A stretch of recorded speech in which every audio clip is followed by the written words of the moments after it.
नमस्कार दोस्तों, स्वागत है आप सभी को इस वीडियो में। आज के इस वीडियो में हम लोग कम्युनिटी हेल्थ नर्सिंग का आगे का क्वेश्चन कंटिन्यू करेंगे, जिसमें कि हम लोग 193 क्वेश्चन इस टॉपिक से देख चुके थे। इस पीडीएफ से इस टॉपिक का और भी क्वेश्चन देखे हैं, लेकिन इस पीडीएफ से हम लोग इससे पहले का क्वेश्चन देख चुके हैं। आज इससे आगे का क्वेश्चन करेंगे और इसका और कुछ क्लासेस चलेंगे, उसके बाद हम लोग नया टॉपिक पर आ जाएंगे। तो चलिए हम लोग बिना देरी के स्टार्ट करते हैं। और जो भी कैंडिडेट अभी तक भी क्लास नहीं ज्वाइन किया है, क्योंकि अब तो बहुत सारा वैकेंसी आ रहे हैं और इसमें ऐसे में अगर आपका तैयारी नहीं रहते हैं तो सिर्फ फॉर्म भर देने से कुछ होगा नहीं, क्योंकि उसमें आपको नौकरी के लिए मेरिट लिस्ट तक पहुंचना पड़ेगा, रिजल्ट लाना पड़ेगा, रिजल्ट में भी बेहतर नंबर, ताकि आप मेरिट लिस्ट तक पहुंचे। तो इसके लिए आपको इस नंबर पर कॉल करके व्हाट्सअप करके क्लास में ज़रूर जुड़ जाइए। 70 50 87 29 96 इस नंबर पर कॉल करके व्हाट्सअप करके आप लोग क्लास में जुड़ जाइएगा। आपको डेली क्लासेज मिलेंगे।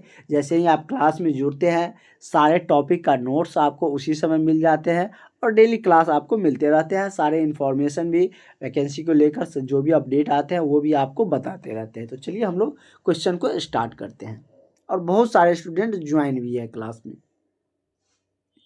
क्वेश्चन कह रहा है कि प्राथमिक स्वास्थ्य केंद्र पर जो प्राइमरी हेल्थ सेंटर होते हैं वहाँ पर कुल कार्मिक कर्मचारियों की संख्या कितने होते हैं। तो इसके बारे में हम अगर देखें तो इससे पहले हम लोगों का एक क्वेश्चन आया था कि उस प्राथमिक स्वास्थ्य केंद्र पर कितने नर्सों की संख्या होती है। इसके बारे में हम लोग देख चुके थे। इस क्वेश्चन में कह रहा है कि प्राथमिक स्वास्थ्य केंद्र पर कुल जो कार्मिक जो कर्मचारी होते हैं टोटल मिला के वो कितने होते हैं। तो ये कितने होते हैं, तो टोटल जो कार्मिक कर्मचारी रहते हैं वो 115 होते हैं। कितने होते हैं? 15 होते हैं। तो करेक्ट आंसर आपका ऑप्शन नंबर बी हो जाएगा। अगला क्वेश्चन आपका कह रहा है कि सामुदायिक स्वास्थ्य केंद्र, क्या सामुदायिक स्वास्थ्य केंद्र जो कम्युनिटी हेल्थ नर्सिंग होता है, ये तो पहले देखें हम लोग प्राइमरी हेल्थ सेंटर का, यह है कम्युनिटी हेल्थ सेंटर। तो यहाँ पर कह रहा है कि विशेषज्ञ जो चिकित्सक होते हैं, विशेषज्ञ जो डॉक्टर होते हैं, उसकी संख्या कितने होते हैं। जो स्पेशलिस्ट डॉक्टर होते हैं उसकी संख्या कह रहा है कि कम्युनिटी हेल्थ सेंटर पर कितने होते हैं। तो उसकी संख्या की हम बात करें तो वो 4 होते हैं। कितने होते हैं? तो कम्युनिटी हेल्थ सेंटर पर, सामुदायिक स्वास्थ्य केंद्र पर जो विशेष स्पेशलिस्ट डॉक्टर होते हैं उसकी संख्या 4 होते हैं। तो करेक्ट आंसर आपका क्या हो जाएगा? ऑप्शन नंबर सी इसका सही हो जाएगा। ठीक है, बहुत ही ईजी क्वेश्चन सब है और ये सारे क्वेश्चन आपको आते रहना चाहिए, क्योंकि इजी क्वेश्चन है। तो इजी क्वेश्चन आप बनाइएगा तभी आपका स्कोर बनेगा। इसलिए इजी टॉपिक को और भी ध्यान से पढ़िए, कोई कन्फ्यूजन ना रहे एग्जाम हॉल में और आप आसानी से उसको बनाकर आए सही। अगला है कि ग्रामीण स्वास्थ्य सेवा परियोजना की शुरुआत कब हुई थी। तो ग्रामीण जो स्वास्थ्य सेवा परियोजना चलाए गए थे वो जो स्टार्ट हुआ था वो 1977 में स्टार्ट हुआ था। कब हुआ था? तो 1977 में स्टार्ट हुआ था। तो करेक्ट आंसर आपका क्या हो जाएगा? ऑप्शन नंबर आपका बी सही हो जाएंगे। ठीक है, जो ग्रामीण स्वास्थ्य सेवा, जो ग्रामीण क्षेत्र में स्वास्थ्य को लेकर जो योजनाएं चलाए गए थे उसकी शुरुआत पूछ रहा है कि कब हुआ था। तो इसका शुरुआत कब हुआ था? तो ये 1977 ईस्वी में हुए थे। ठीक है, नेक्स्ट क्वेश्चन की तरफ बढ़ते हैं। हमारा अगला क्वेश्चन है कि कर्मचारी राज्य बीमा योजना की शुरुआत कब हुई। इससे पहले था जो ग्रामीण स्वास्थ्य सेवा योजना के बारे में, यहाँ पे है कर्मचारी राज्य बीमा योजना। तो ये कब शुरू किया गया था? तो ये 1948 में शुरू किया गया था। कब? हमारे देश के आज़ादी के 1 साल बाद इसको स्टार्ट किया गया था। ठीक है, और इसी समय क्या हुआ था ये भी हमने आपको बताए हुए हैं कि 1948 में ही WHO की भी स्थापना हुई थी। ठीक है, नेक्स्ट क्वेश्चन हम लोग देखते हैं क्या कुछ कह रहा है।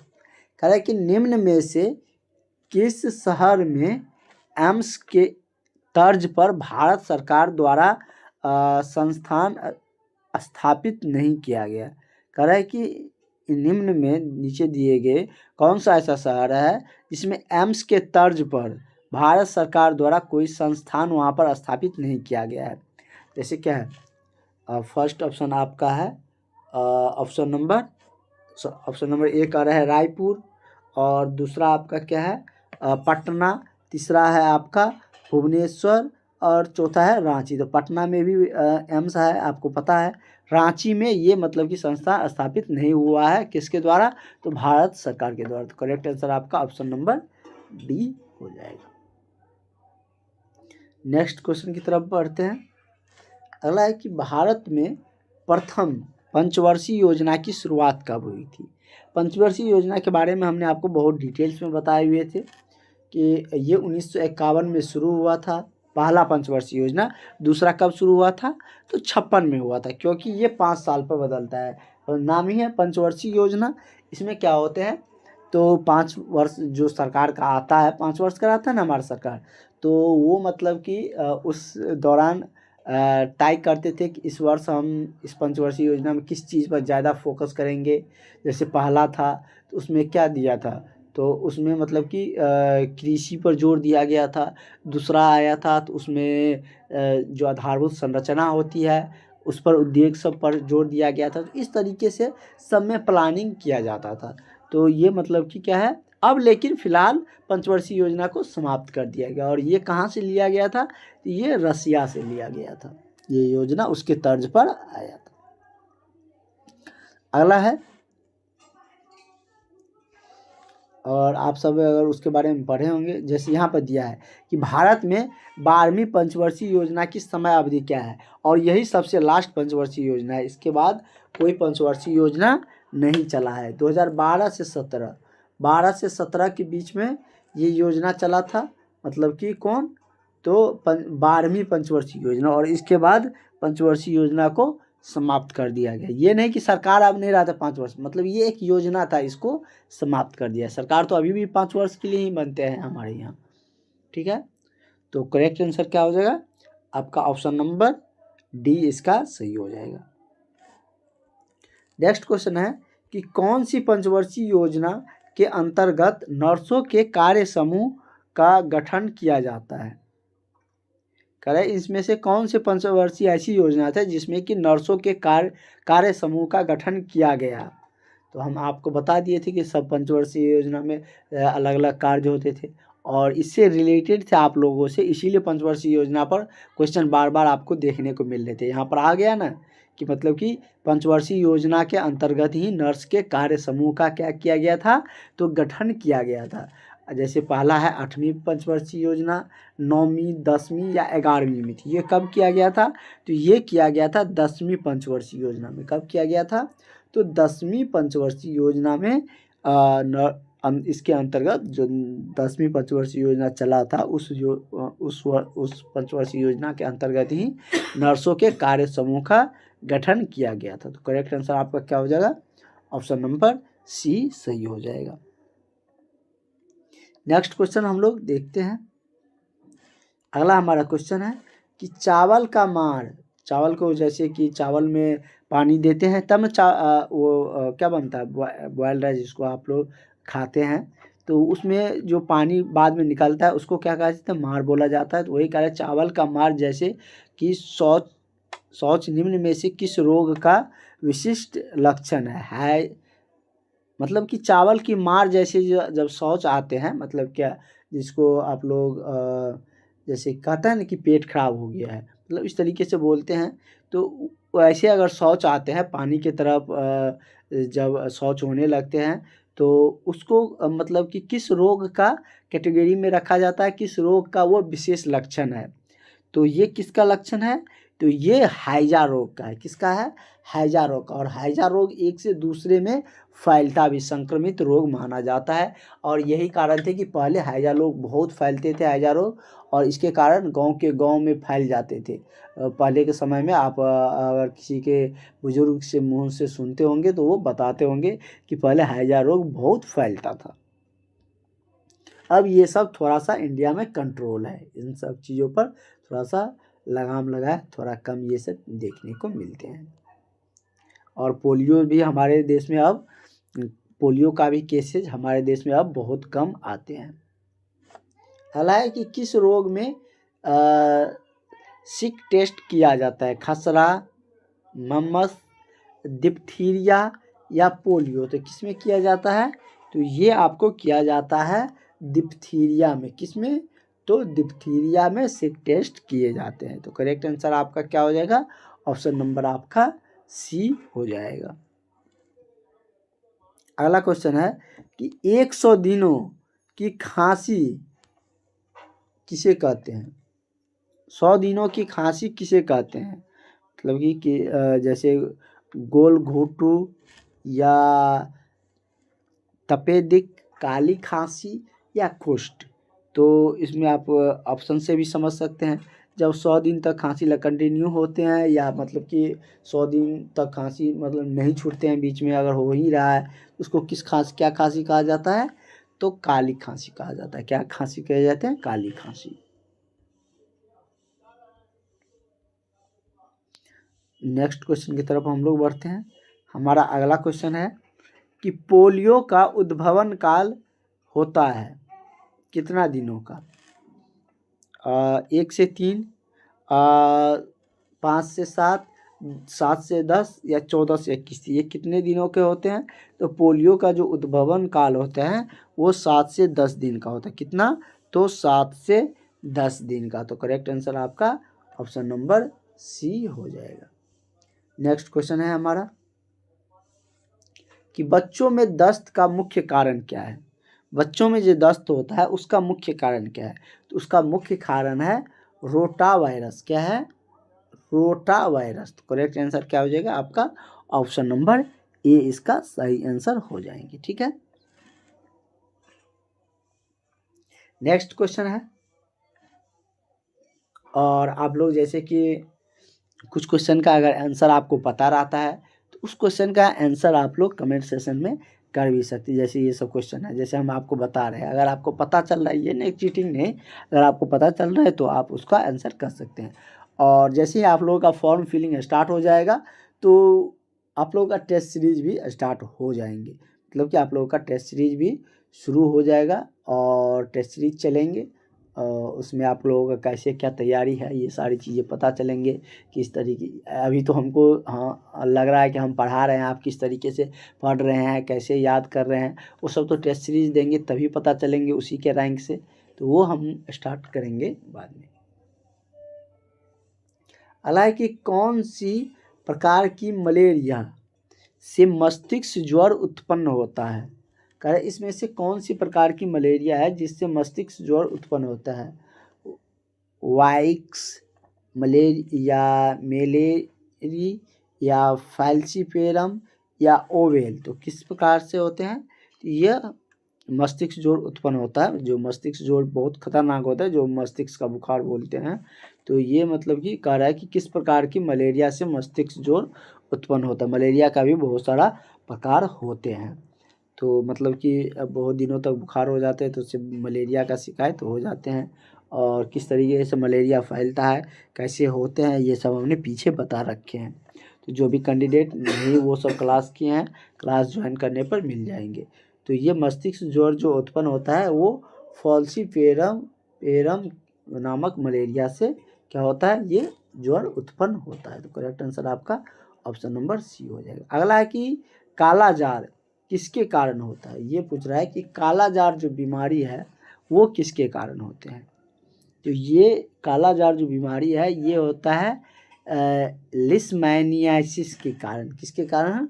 तो लिस्मैनियासिस के कारण। तो करेक्ट आंसर आपका क्या हो जाएगा? Option number A. ठीक है, इसके कारण ही क्या होता है? काला जार होते हैं। काला जार का ये मतलब कि एक रीजन है, इनसे काला जार उत्पन्न होते हैं। अगला है कि HIV की जांच के लिए निश्चयात्मक परीक्षण है क्या?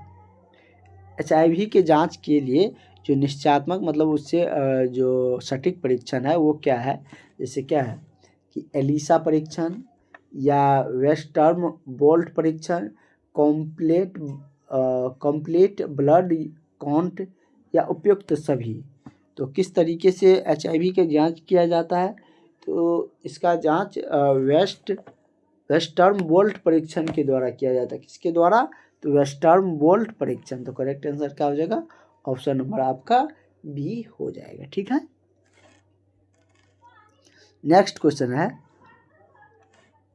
आपका अगला क्वेश्चन कह रहा है कि किस क्षय रोधी औषधि के कारण मूत्र का रंग लाल हो जाता है।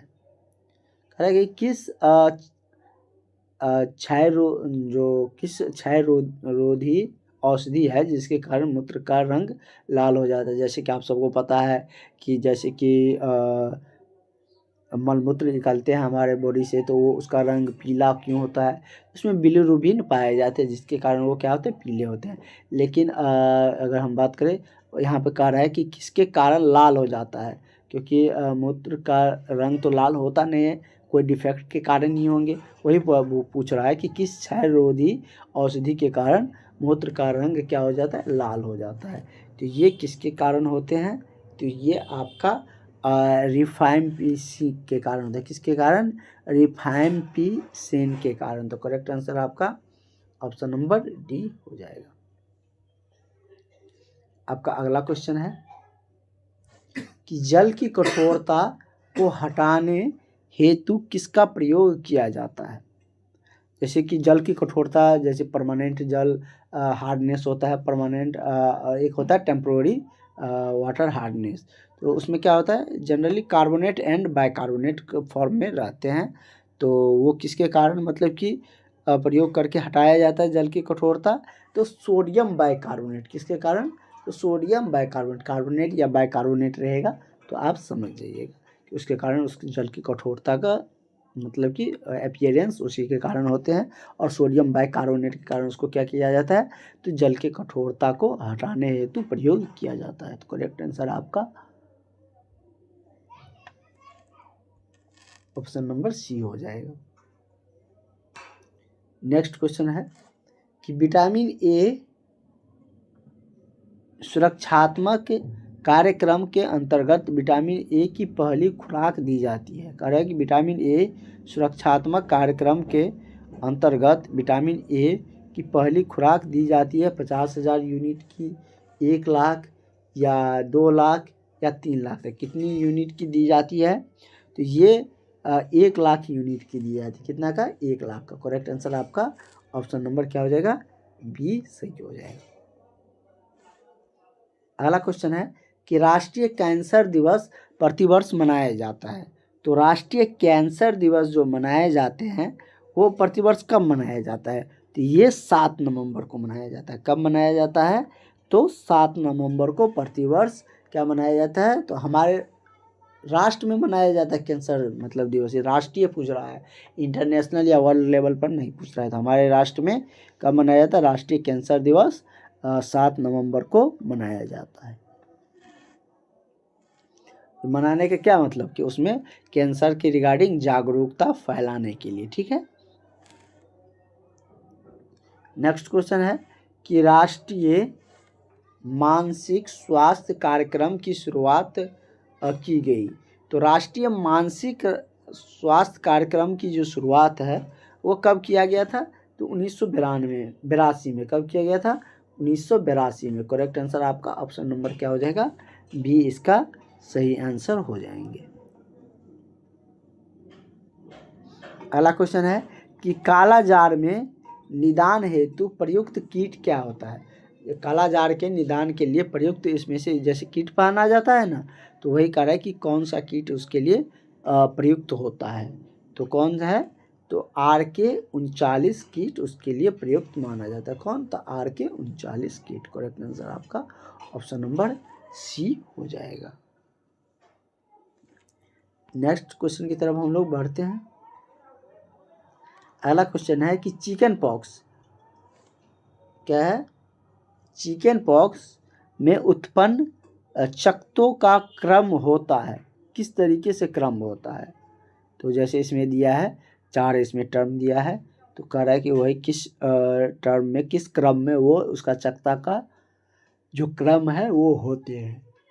तो चकत्ता के जो क्रम होते हैं चिकन पॉक्स में वो कैसा होता है, तो सबसे पहले मेक्यूल होते हैं, उसके बाद पेप्यूल होते हैं, उसके बाद वेसिकल होते हैं, उसके बाद क्या होता है, स्कैब होते हैं। तो इसका करेक्ट आंसर क्या हो जाएगा, ऑप्शन नंबर ए हो जाएगा। यही इसका क्या है, क्रम है, सही क्रम इसका यही है। क्या क्या, तो मैक्यूल, पैप्यूल, उसके बाद क्या होता है वेस्किल, उसके बाद एस्केप।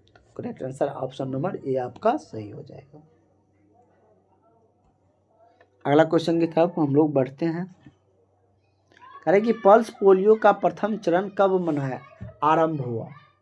तो पल्स पोलियो का प्रथम चरण जो आरंभ हुआ था ये हुए थे 9 दिसंबर सन 1995 को और 26 जनवरी 1996, मतलब कि आरंभ हुआ था 9 दिसंबर पल्स पोलियो का प्रथम चरण 9 दिसंबर 1995 और 26 जनवरी 1996 को। तो करेक्ट आंसर आपका क्या हो जाएगा, ऑप्शन नंबर आपका ए सही हो जाएगा। ठीक है। हालांकि डॉट्स प्रणाली की सफलता घटकों का निर्भर करता है, मतलब डॉट्स प्रणाली की जो सफलता है उसका घटक निर्भर करती है किस पे, राजनैतिक एवं प्रशासनिक सिद्धांत पर या प्रत्यक्ष निरीक्षण उपचार पर या गुणवत्तापूर्वक औषधि के आबाधित पूर्ति के लिए या उपयुक्त सभी। तो डॉट्स प्रणाली जो निर्भर करते हैं इन सभी पर निर्भर करते हैं, राजनैतिक एवं प्रशासनिक प्रतिबद्धता एवं प्रत्यक्ष निरीक्षण उपचार और जो गुणवत्तापूर्वक औषधि के आबाधित पूर्ति। तो ये सभी डॉट्स प्रणाली के सफलता के घटक पर निर्भर है। ठीक है। तो इससे आगे का हम लोग जो क्वेश्चन है वो कल हम लोग कंटिन्यू करेंगे 120 से। ये क्वेश्चन हम लोग देख लेते हैं। कह रहा है कि क्षय रोग हेतु निरंतर चरण की अवधि होती है। तो क्षय रोग हेतु जो निरंतर चरण की जो अवधि है वो कितना है, तो वो 4 माह है। कितना है, 4 महीना। तो करेक्ट आंसर आपका ऑप्शन नंबर ए सही हो जाएगा। ठीक है। और आगे की जो क्वेश्चन है आगे क्लासेज में आपको कंटिन्यू मिलेंगे।